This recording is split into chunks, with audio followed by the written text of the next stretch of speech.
આપણે અંતઃસ્ત્રાવી તંત્રમાં આગળ જોઈએ તો અંતઃસ્ત્રાવી તંત્રમાં આપણે શુક્રપિંડની ચર્ચાઓ કરીએ.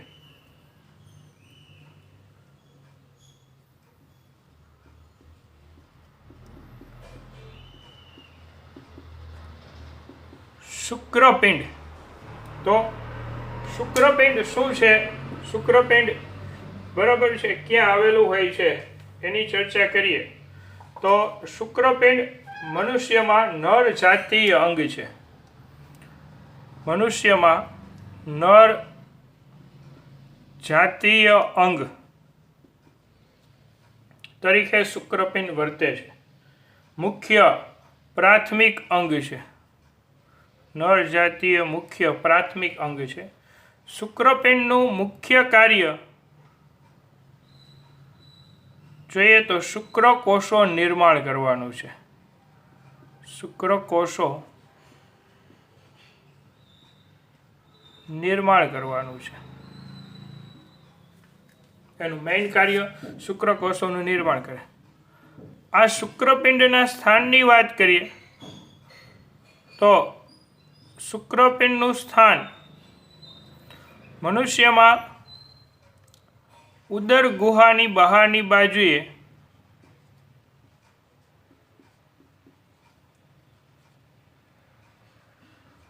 વૃષણ કોથળીમાં આવેલ હોય છે. શુક્રપિંડ ઉદર ગુહાની બહારની બાજુએ વૃષણ કોથળીમાં આવેલા જોવા મળે છે. આ શુક્રપિંડ નું મુખ્ય કાર્ય શુક્રકોષો ઉત્પન્ન કરવાનું છે, પરંતુ શુક્રપિંડ દ્વારા અંતઃસ્ત્રાવો પણ ઉદ્ભવે છે. અંતઃસ્ત્રાવો પણ સર્જાય છે અને અંતઃસ્ત્રાવો ઉદ્ભવે છે એટલા માટે શુક્રપિંડ બેવડા કાર્ય કરે છે.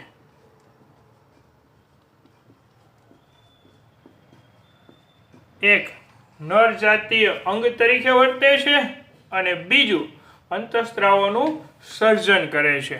આમ બેવડા કાર્ય કરવાનું કામ શુક્રપિંડ દ્વારા થાય છે, કારણ કે એક નર જાતીય પ્રજ્ઞ અંગ તરીકે વર્તી શુક્રકોષનું નિર્માણ કરવાનું અને બીજું નર જાતીય અંતઃસ્ત્રાવોનું સર્જન કરવાનું. આ બે કાર્ય કરે છે. હવે આપણે શુક્રપિંડની રચનામાં આવતા ઘટકોની ચર્ચા કરીએ તો શુક્રપિંડની રચનામાં શુક્રોત્પાદક નલિકાઓ હોય છે.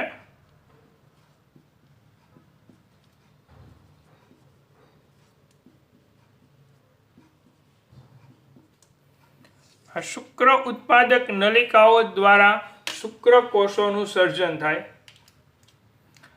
અને આધારક હોય છે, અથવા આધારકને બીજું કહેવાય છે આંતરાલીય પેશી, ઇન્ટરસ્ટિશિયલ ટિશ્યુ. ઇન્ટરસ્ટિશિયલ ટિશ્યુ, આંતરાલીય પેશી. એટલે શુક્રપિંડની રચનામાં મુખ્ય બે ઘટકો આવેલા હોય છે. એક શુક્રોત્પાદક નલિકાઓ આવેલી હોય અને બીજું આધારક આવેલું હોય. હું શુક્રપિંડની રચનામાં જોઈએ તો આ પ્રકારે કેટલી બધી શુક્રોત્પાદક નલિકાઓ છે આવેલી જોવા મળે છે. આ બધી શુક્રોત્પાદક નલિકાઓ ગોઠવાયેલી હોય છે અને બાકીનું આ બધું આધારક આવેલું હોય છે. શુક્રોત્પાદક નલિકાઓ આવી અને આધારક આવેલું હોય. આધારકની અંદર એક વિશિષ્ટ પ્રકારના કોષો આવેલા હોય છે. આધારકમાં વિશિષ્ટ પ્રકારના કોષો જોવા મળે છે. આધારકમાં આવેલા આવા વિશિષ્ટ પ્રકારના કોષોને લેડિંગના કોષો અથવા તો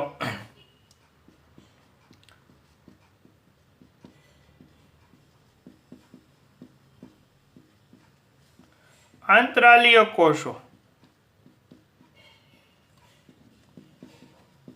તરીકે ઓળખાય છે.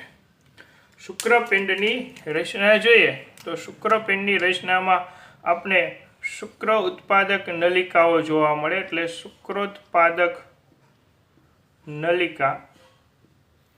પછી આ આધારક આવેલું હોય, આધારકમાં રુધિર વાહિનીઓ હોય, એટલે કે ધમની હોય, શિરા હોય, સંયોજક પેશી આવેલી હોય, ચેતાના ઘટકો આવેલા હોય. સાથે સાથે આધારકમાં આવેલી રચના તરીકે લેડિંગના કોષો અથવા તો આંતરાલીય કોષો આવેલા હોય છે. હવે આ આંતરાલીય કોષો દ્વારા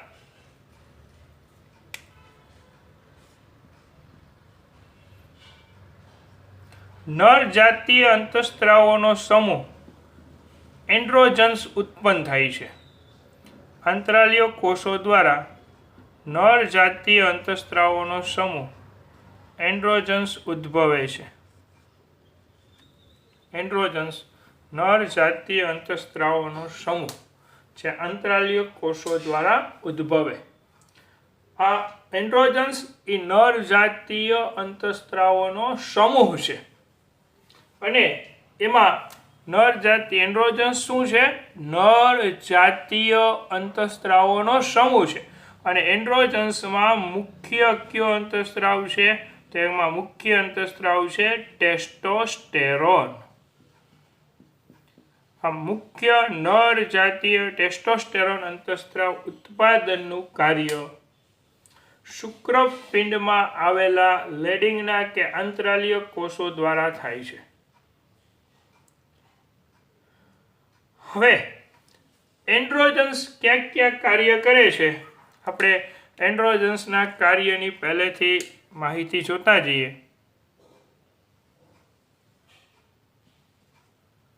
તો એન્ડ્રોજન્સના કાર્યની અંદર સહાયક પ્રજનન અંગો ના વિકાસ સાથે સંકળાયેલું જોવા મળે છે. એન્ડ્રોજન્સના કાર્યો. તો એનું પહેલું કાર્ય નરના સહાયક પ્રજનન અંગોના વિકાસ સાથે સંકળાયેલો છે. નરના સહાયક પ્રજનન અંગોના વિકાસ સાથે સંકળાયેલ છે. તો નરના સહાયક પ્રજનન અંગો ક્યાં ક્યાં? તો આપણે નરના સહાયક પ્રજનન અંગોની ચર્ચા કરતા જાય તો અધિવૃષણ નલિકા આપણે 12મા ધોરણમાં બધા આવશે. અધિવૃષણ નલિકા, શુક્રવાહિની, શુક્રાશય,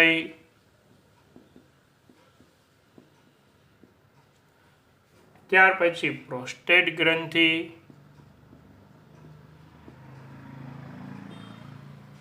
અને મૂત્રજનન માર્ગ.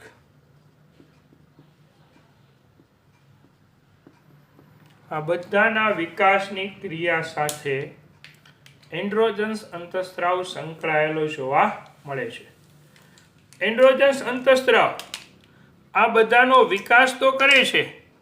વિકાસ સાથે સાથે આ અંતઃસ્ત્રાવ એના પરિપક્વતા અને કાર્યોનું નિયમન પણ કરે. આ અંગોની પરિપક્વતા અને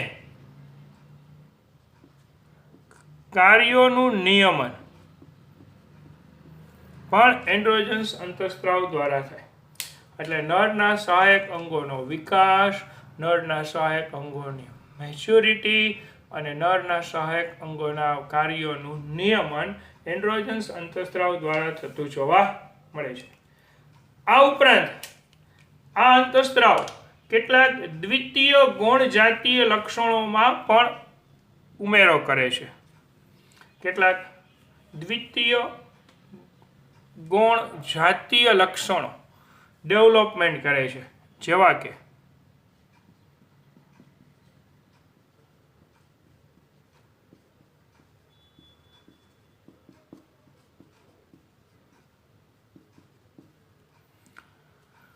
જો સ્નાયુલ વૃદ્ધિ થવી,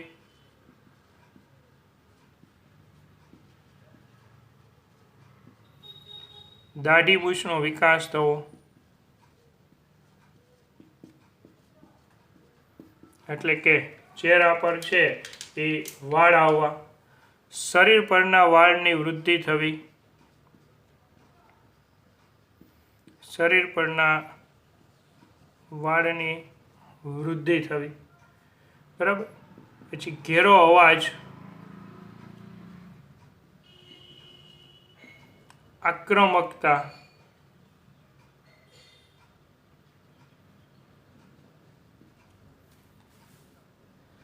આ બધા લક્ષણોને ઉત્તેજવાનું કાર્ય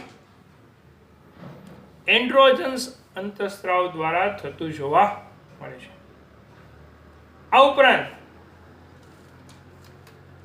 એન્ડ્રોજન્સ અંતઃસ્ત્રાવ પ્રશુક્રકોષના નિર્માણની પ્રક્રિયાને ઉત્તેજવામાં પણ મહત્વનો ભાગ ભજવે છે. એન્ડ્રોજન્સનું ત્રીજું મેઇન ફંક્શન જોઈએ તો શુક્રકોષ જનનમાં પ્રશુક્રકોષના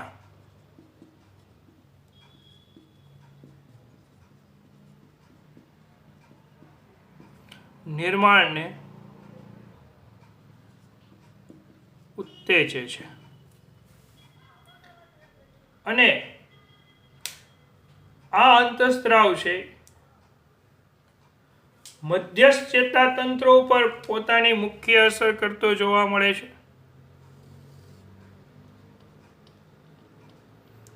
CNS મધ્યસ્થ ચેતાતંત્ર પર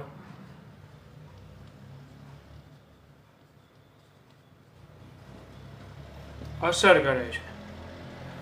તે નર જાતીય વર્તણૂક ઉપર પ્રભાવ પાડે છે. લિબિડો એટલે જાતીય આવેગો ઉપર, ટૂંકમાં આ અંતઃસ્ત્રાવ નર જાતીય વર્તણૂક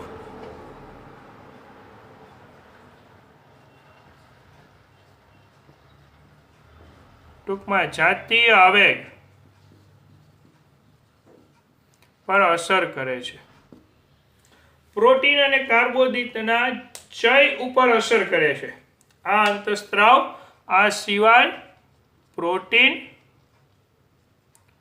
અને કાર્બોદિતના ચય પર અસર કરે છે. અપચય ઉપર નહીં, એના ચયાપચયમાં મુખ્યત્વે ચય ક્રિયા ઉપર અસર કરવાનું કાર્ય છે એ ટેસ્ટોસ્ટેરોન અંતઃસ્ત્રાવ દ્વારા થતું જોવા મળે છે. તો આ ટેસ્ટોસ્ટેરોન અંતઃસ્ત્રાવના જે કાર્યો, જુદા જુદા કાર્યો આપણને અહીંયા આપેલા છે. નર જાતીય મુખ્ય અંતઃસ્ત્રાવ તરીકે ટેસ્ટોસ્ટેરોન અંતઃસ્ત્રાવ હોય છે. આ ટેસ્ટોસ્ટેરોન અંતઃસ્ત્રાવ જુદી જુદી પોતાની અસરો દર્શાવતો જોવા મળે છે.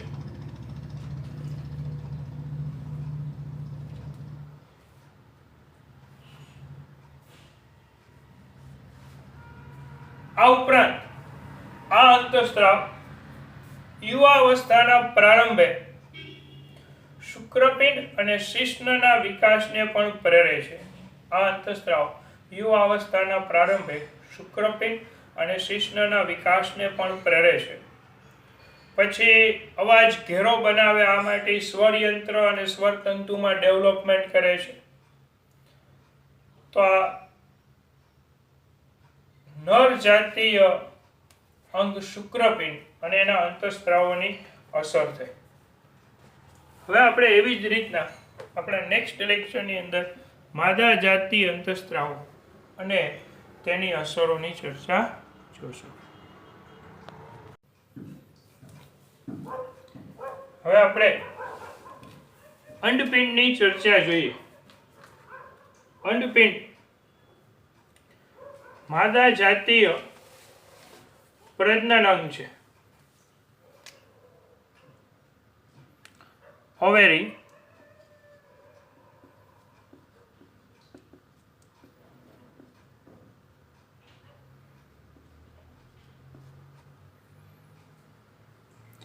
માદા જાતીય પ્રજનન અંગ અંડપિંડ.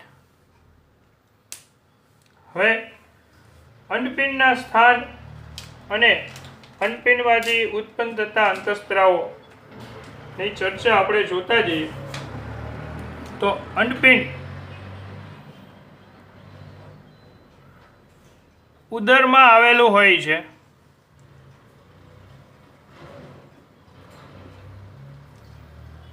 સંખ્યામાં એક જોડ હોય છે. ઉદર ગુહામાં આવેલું હોય એક જોડ હોય. તે મુખ્ય માદા પ્રજનન અંગ છે. અંડપિંડ મુખ્ય માદા પ્રજનન અંગ છે અને અંડપિંડ દરેક ઋતુચક્ર દરમિયાન એના કાર્યની અંદર જોઈએ તેનું પહેલા કાર્યની અંદર મુખ્ય કાર્ય દરેક ઋતુચક્ર માસિક સ્ત્રાવ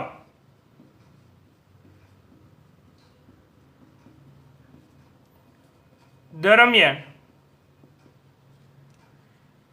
એક અંડકોષ ઉત્પન્ન કરવાનું.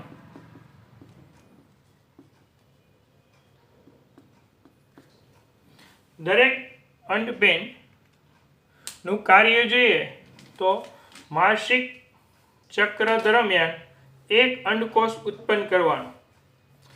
આ ઉપરાંત એનું અન્ય કાર્ય આ મુખ્ય કાર્ય હતું. હવે બીજું એનું સેકન્ડરી ફંક્શન ગૌણ કાર્ય.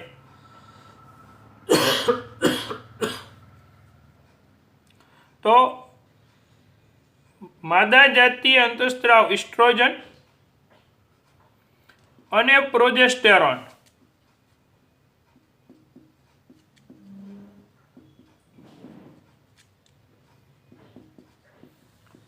સ્ત્રાવ કરે છે. ઇસ્ટ્રોજન અને પ્રોજેસ્ટેરોન બંને સ્ટીરોઇડ અંતઃસ્ત્રાવો છે. ઇસ્ટ્રોજન અને પ્રોજેસ્ટેરોન એ બંને સ્ટીરોઇડ અંતઃસ્ત્રાવો છે. અંડપિંડની રચનાની ચર્ચા કરીએ તો એની પ્રાથમિક રચનાની ખાલી આપણે વાત કરીએ તો અંડપિંડની પ્રાથમિક રચનામાં અંડપુટિકાઓ હોય અને આધારક હોય. અંડપિંડની પ્રાથમિક રચનામાં અંડપુટિકાઓ અને આધારક પેશીનું બનેલું જોવા મળે છે. હવે અંડપુટિકાઓ વિકાસ પામે, જુદા જુદી અવસ્થામાંથી પસાર થાય. વિકાસ પામતી અંડપુટિકા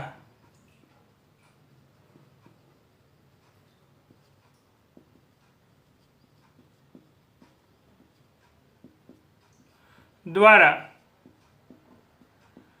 ઇસ્ટ્રોજન અંતઃસ્ત્રાવનો સ્ત્રાવ થાય. વિકાસ પામતી અંડપુટિકા બરાબર છે એટલે પ્રાથમિક પુટિકા, દ્વિતીયક પુટિકા, તૃતીયક પુટિકા અને ગ્રાફિયન પુટિકા. આ બધી પુટિકાઓ દ્વારા ઇસ્ટ્રોજન અંતઃસ્ત્રાવનો સ્ત્રાવ થાય. હવે જ્યારે અંડપાતની ઘટના થાય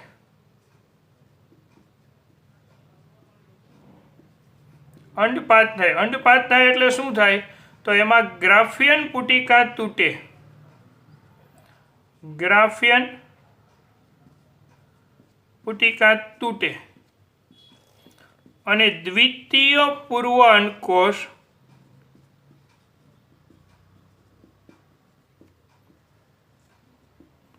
મુક્ત થાય. ગ્રાફિયન પુટિકા તૂટે અને દ્વિતીય પૂર્વ અંડકોષ થાય. એટલે હું એની રેખાકૃતિ દોરું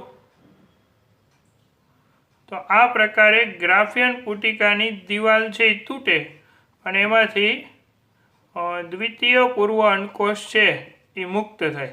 આ દ્વિતીય પૂર્વ અંડકોષ, આ ગ્રાફિયન પુટિકા, તૂટેલી ગ્રાફિયન પુટિકા.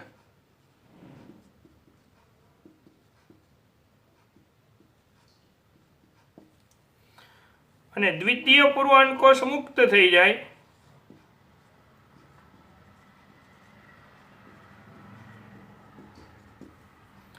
અને બાકી વધેલ ગ્રાફિયન પુટિકા એટલે આ પોર્શન જે ડેવલપ પામી અને કોર્પસ લ્યુટિયમમાં ફેરવાય.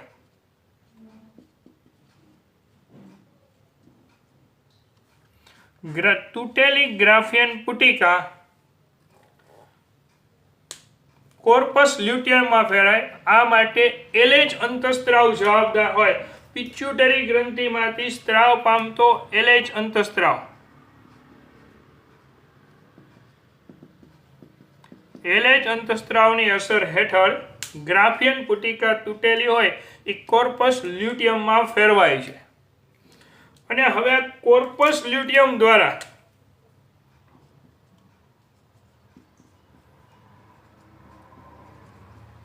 પ્રોજેસ્ટેરોનનો સ્ત્રાવ થાય. આમ વિકાસ પામતી અંડપુટિકાઓ ઇસ્ટ્રોજનનો સ્ત્રાવ કરે અને તૂટેલી અંડપુટિકા જે કોર્પસ લ્યુટિયમમાં ફેરવાય અને ત્યારબાદ કોર્પસ લ્યુટિયમ છે એ પ્રોજેસ્ટેરોનનો સ્ત્રાવ કરતું જોવા મળે છે. તો આપણું કઈ રીતે માદા જાતીય અંતઃસ્ત્રાવો સર્જન થાય છે એની ચર્ચા હતી. બરાબર. ફરી પાછું જોઈ લઈએ કે અંડપિંડ ઉદર ગુહામાં આવેલા હોય. ઉદરના વિસ્તારમાં એક જોડ હોય. મુખ્ય માદા પ્રજનન અંગ તરીકે વર્તે છે. એનું મુખ્ય કાર્ય તો કે દરેક ઋતુચક્ર વખતે કોઈ એક અંડપિંડમાંથી એક અંડકોષ છૂટો પડે. આ ઉપરાંત એનું બીજું ગૌણ કાર્ય તો કે ઇસ્ટ્રોજન અને પ્રોજેસ્ટેરોન અંતઃસ્ત્રાવનો સ્ત્રાવ કરે. અંડપિંડમાં કઈ રચનાઓ ઇસ્ટ્રોજન પ્રોજેસ્ટેરોનનો સ્ત્રાવ કરે? તો અંડપિંડની અંદર વિકાસ પામતી પુટિકાઓ અંડપુટિકાઓ ઇસ્ટ્રોજનનો સ્ત્રાવ કરશે અને ત્યારબાદ અંડપાતની ક્રિયા થાય અને જ્યારે ખાલી વધેલી જે ગ્રાફિયન પુટિકા છે એ LH અંતઃસ્ત્રાવ અસર હેઠળ કોર્પસ લ્યુટિયમમાં ફેરવાય અને ત્યારબાદ કોર્પસ લ્યુટિયમની મદદ વડે પ્રોજેસ્ટેરોનનો સ્ત્રાવ થતો જોવા મળે છે. હવે આપણે છે એ ઇસ્ટ્રોજન અને પ્રોજેસ્ટેરોન ક્યાં કાર્ય કરે છે એની ચર્ચા જોઈએ.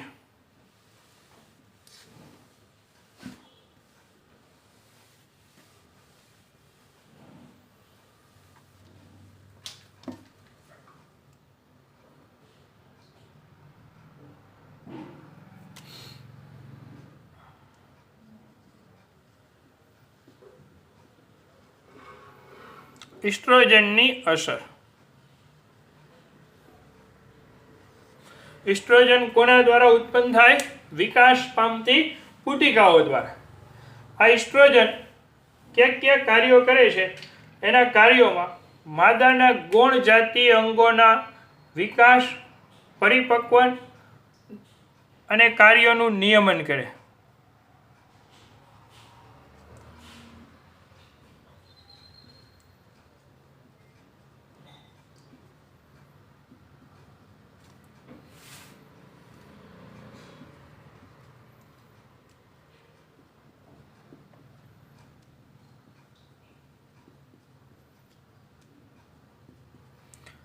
વિકાસ પામતી અંડપુટિકાઓનો વિકાસ કરે.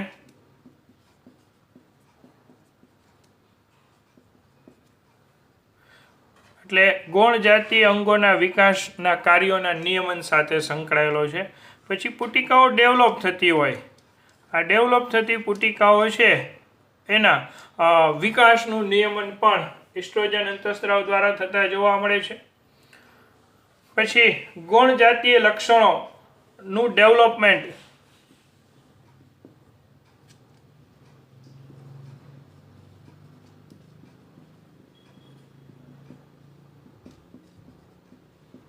વિકાસ કરે. ગૌણ જાતીય લક્ષણોનો વિકાસ એટલે તીણો અવાજ ઉત્પન્ન થવો. બાલ્યાવસ્થામાંથી જ્યારે પરિપક્વતા અવસ્થામાં પ્રવેશે બાલ્યાવસ્થામાંથી જ્યારે કોઈ પણ સ્ત્રી છે એ જ્યારે માસિક ચક્રની અંદર પ્રવેશે આ સમયગાળા દરમિયાન એમાં ઇસ્ટ્રોજન અંતઃસ્ત્રાવની શરૂઆત થઈ જાય અને ઇસ્ટ્રોજન અંતઃસ્ત્રાવ હેઠળ એમાં માદાના ગુણ જાતીય લક્ષણો અને એના કાર્યનું નિયમન થતું જોવા મળે છે. આ ગુણ જાતીય લક્ષણોમાં અગત્યનું ગુણ જાતીય લક્ષણ છે કે અવાજ તીણો બનવો. અવાજ એકદમ તીણો અવાજ કરવાનું કાર્ય ઇસ્ટ્રોજન અંતઃસ્ત્રાવ હેઠળ થતું જોવા મળે છે. અવાજ તીણો થાય છે. ત્યાર પછી આ ઉપરાંત સ્તન ગ્રંથિનો વિકાસ કરવો.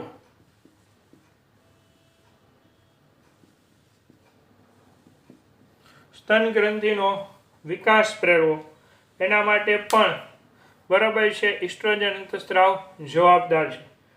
આ ઉપરાંત માદાના જાતીય વર્તણૂકનું નિયમન કરે. માદાના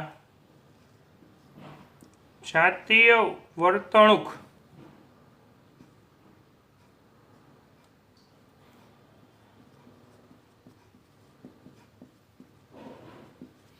નિયમન કરવાનું કાર્ય પણ ઇસ્ટ્રોજન દ્વારા થતું જોવા મળે છે.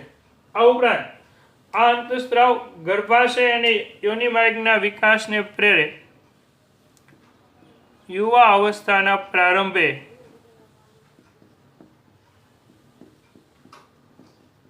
ગર્ભાશય અને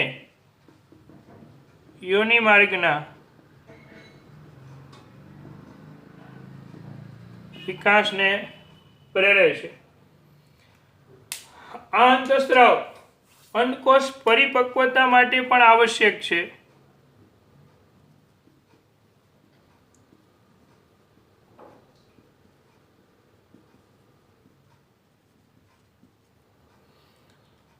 અને આ અંતઃસ્ત્રાવને માદાનો બ્યુટી હોર્મોન્સ કહેવાય છે. માદાનો બ્યુટી હોર્મોન્સ. માદાનો કયો જાતીય અંતઃસ્ત્રાવ બ્યુટી હોર્મોન્સ તરીકે ઓળખાય છે? કયો માદા જાતીય અંતઃસ્ત્રાવ બ્યુટી હોર્મોન્સ તરીકે ઓળખાય? તો ઇસ્ટ્રોજન. બરાબર છે. માદા જાતીય બ્યુટી હોર્મોન્સ તરીકે ઓળખાતો અંતઃસ્ત્રાવ છે. જે રીતના ઇસ્ટ્રોજનની અસરો છે એવી જ અસરો કંઈક પ્રોજેસ્ટેરોનની પણ જોવા મળે છે.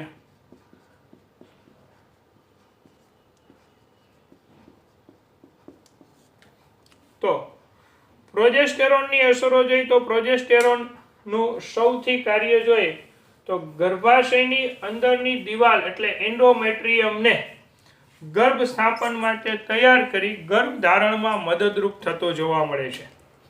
પ્રોજેસ્ટેરોનનું કાર્ય ગર્ભાશયની અંદરની દિવાલ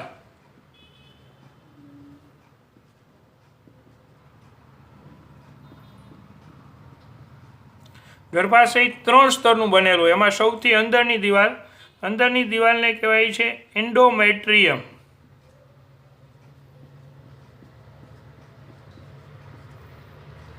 આ એન્ડોમેટ્રિયમને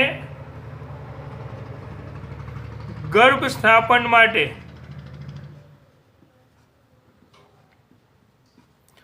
તૈયાર કરે છે, ડેવલપ કરે છે. એન્ડોમેટ્રિયમનું ડેવલપમેન્ટ કરે જેને કારણે ગર્ભ સ્થાપન થઈ શકે અને આ રીતે ગર્ભ ધારણમાં આ અંતઃસ્ત્રાવ ઉપયોગી છે. ગર્ભ ધારણમાં મદદરૂપ છે. સૌથી પહેલા. બીજું, આ અંતઃસ્ત્રાવ સ્તન ગ્રંથિ ઉપર પણ અસર કરે છે. આ અંતઃસ્ત્રાવ સ્તન ગ્રંથિ ઉપર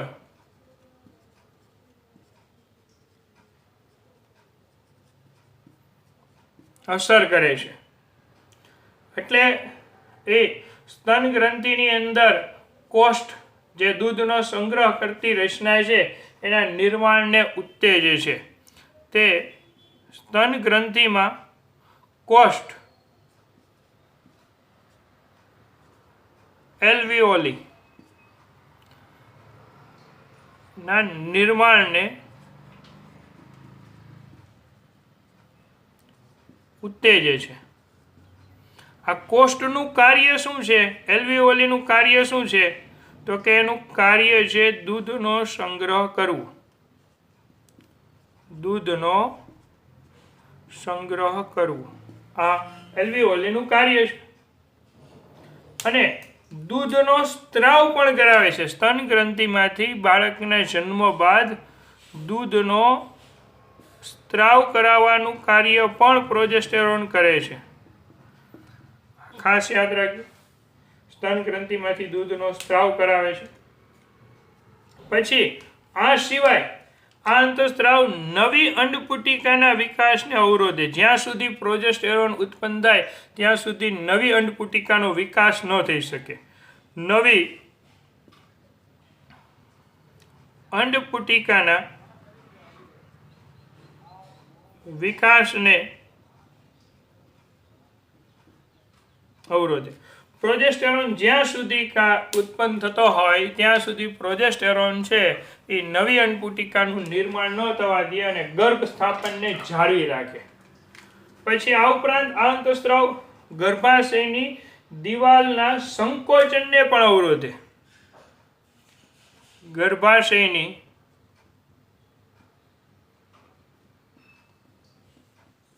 દિવાલના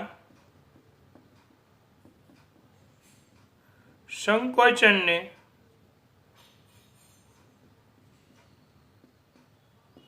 અવરોધે છે. તો આ પ્રકારે ગર્ભ સ્થાપન સાથે અને સ્થાપન થયેલા ગર્ભને જાળવી રાખવા સાથે સંકળાયેલો અંતઃસ્ત્રાવ પ્રોજેસ્ટેરોન છે. અને પ્રોજેસ્ટેરોનનો સ્ત્રાવ તૂટેલી ગ્રાફિયન પુટિકા કોર્પસ લ્યુટિયમમાં ફેરવાય અને કોર્પસ લ્યુટિયમ દ્વારા પ્રોજેસ્ટેરોનનો સ્ત્રાવ થાય.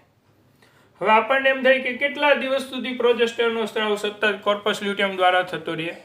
તો સામાન્ય રીતે માસિક ચક્રના 28મા દિવસ સુધીમાં કોર્પસ લ્યુટિયમનું વિઘટન થઈ જાય. માસિક ચક્રના 28મા દિવસ સુધીમાં કોર્પસ લ્યુટિયમનું વિઘટન થઈ જાય અને એના પરિણામે પ્રોજેસ્ટેરોનનો સ્ત્રાવ અટકી જાય. જેવો પ્રોજેસ્ટેરોનનો સ્ત્રાવ અટકે કે નવી FSH અંતઃસ્ત્રાવ દ્વારા અંડપુટિકાના વિકાસની પ્રક્રિયા શરૂ થાય. સાથે સાથે ઇસ્ટ્રોજન પણ અંડપુટિકાના વિકાસમાં ભાગ ભજવતો જોવા મળે. તો આ માદા જાતીય અંતઃસ્ત્રાવોની ચર્ચા હતી.